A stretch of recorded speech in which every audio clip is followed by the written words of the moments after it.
Nigel Farage triggered a bizarre snap election on August 13th, quitting his newly won Clacton seat just to run again.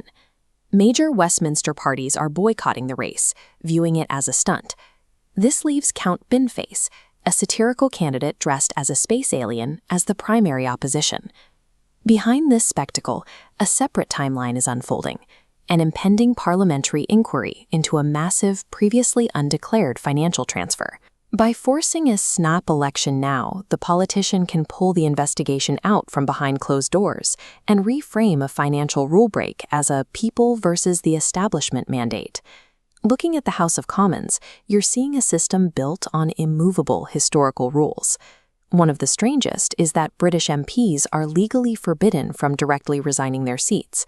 To bypass this, the House of Commons Disqualification Act of 1975 uses a workaround.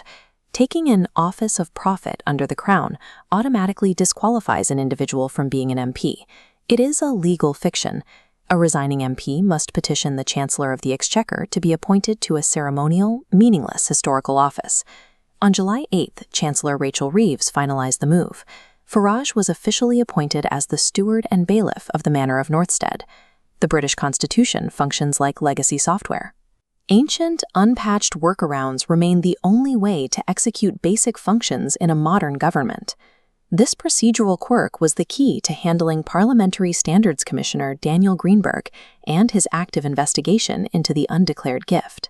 The Commissioner's authority has a very specific limit. His investigative jurisdiction applies strictly and exclusively to sitting members of Parliament. The investigation hits a hard roadblock. When the Northstead appointment was accepted, Farage ceased to be an MP, and the Commissioner's legal authority vanished. Without jurisdiction, the inquiry into the £5 million was forced into a suspended state. During the interwar period, MPs occasionally resigned to seek fresh mandates in different constituencies. By recontesting the same seat while facing an active inquiry, Farage has created a novel tactical adaptation of that precedent.